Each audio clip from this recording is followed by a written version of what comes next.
Every great civilization has had its heroes and its gods, except us. America has its legends.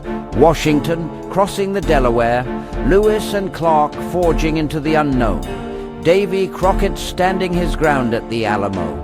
But where are our deities? The Greeks had Zeus and Athena.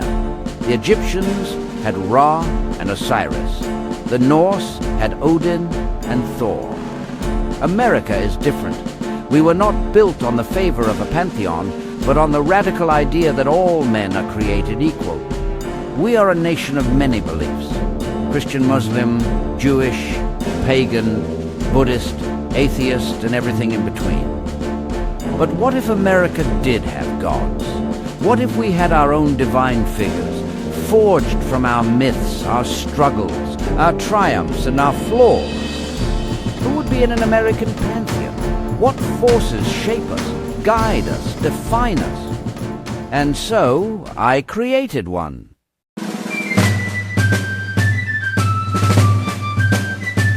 The American Pantheon has 13 gods.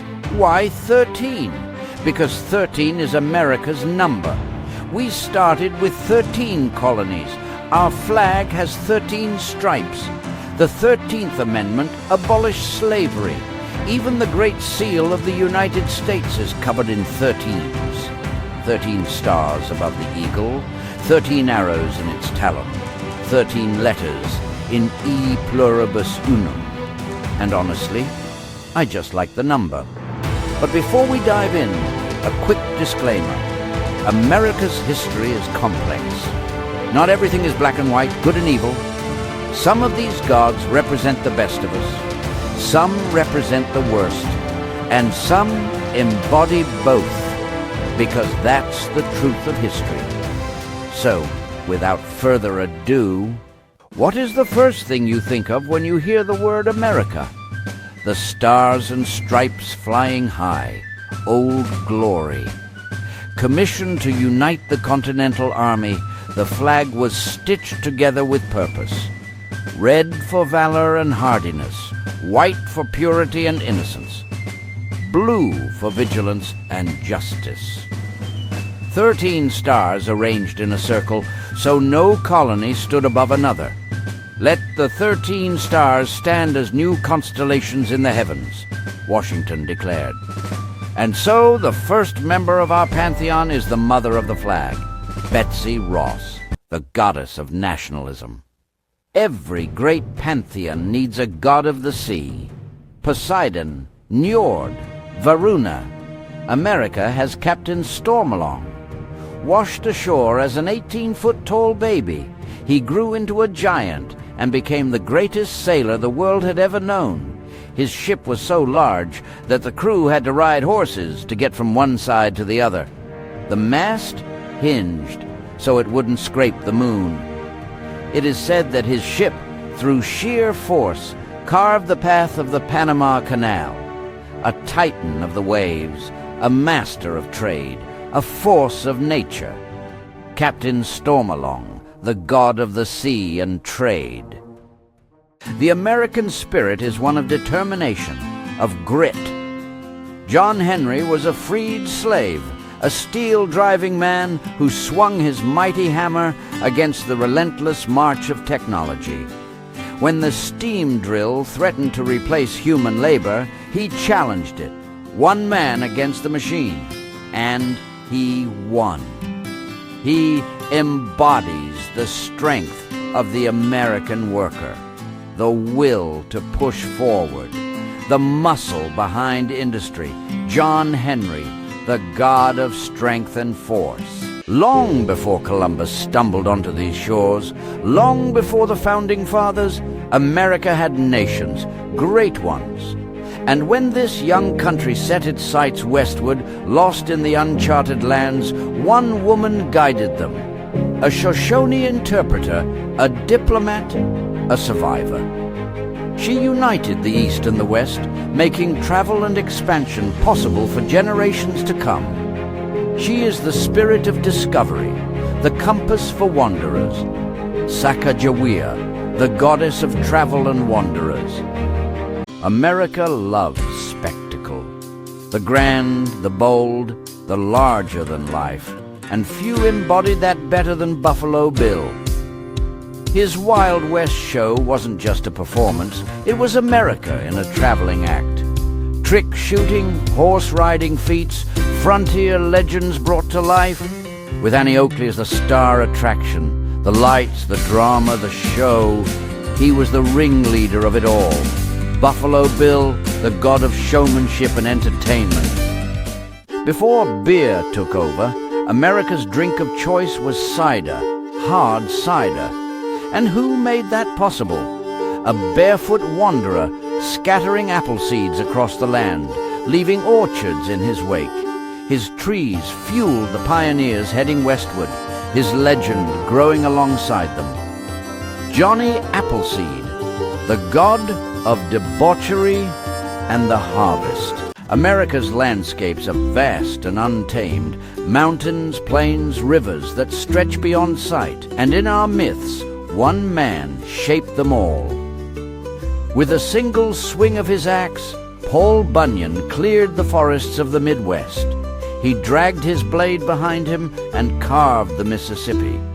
He scooped out the Great Lakes to give his fellow lumberjacks fresh water. Beside him always was his companion, Babe, the mighty blue ox. Paul Bunyan, the god of nature. America is obsessed with the past. We long for the good old days of years past, when life was simplistic and carefree. Rip Van Winkle, the man who slept for 20 years, embodies that feeling. A reminder that while we dream of yesterday, the present marches on. He's both comfort and warning.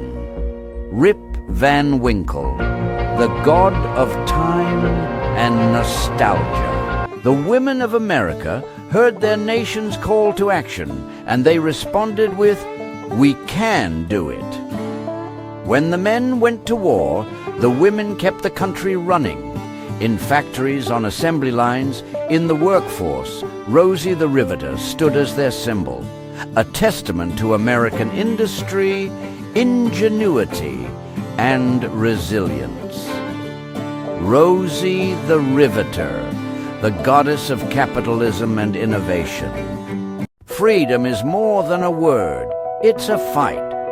It's the founding principle that all men are created equal, and life, liberty, and the pursuit of happiness all depends on it. But that wasn't always the case.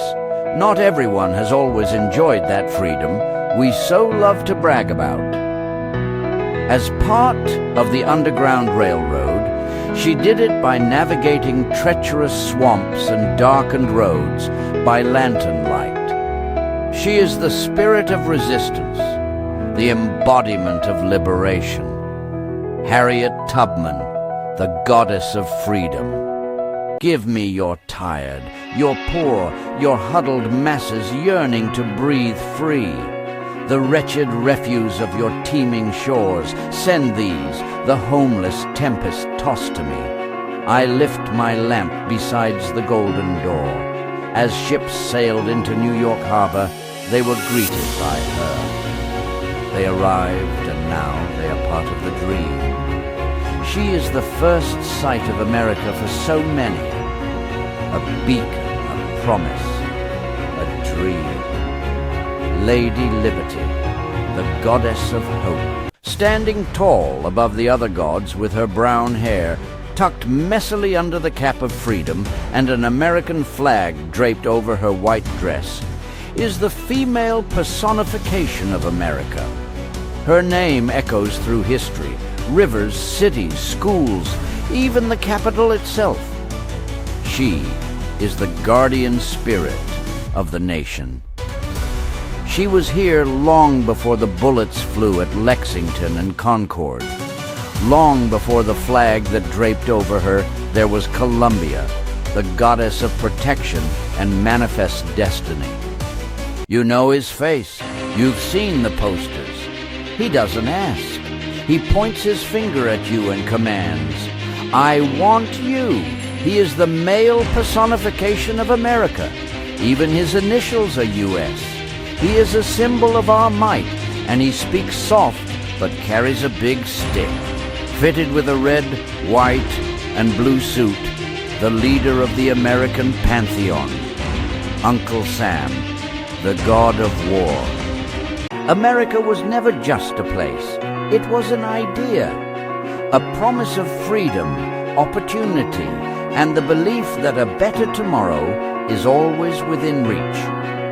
The American Pantheon reminds us that this country's strength has never been in its borders or its wealth, but in its people, the dreamers, the builders, the fighters, and the storytellers. It is a nation shaped by countless voices, a melting pot of cultures, struggles, and triumphs, each adding their own ingredient to the great unfinished story of America.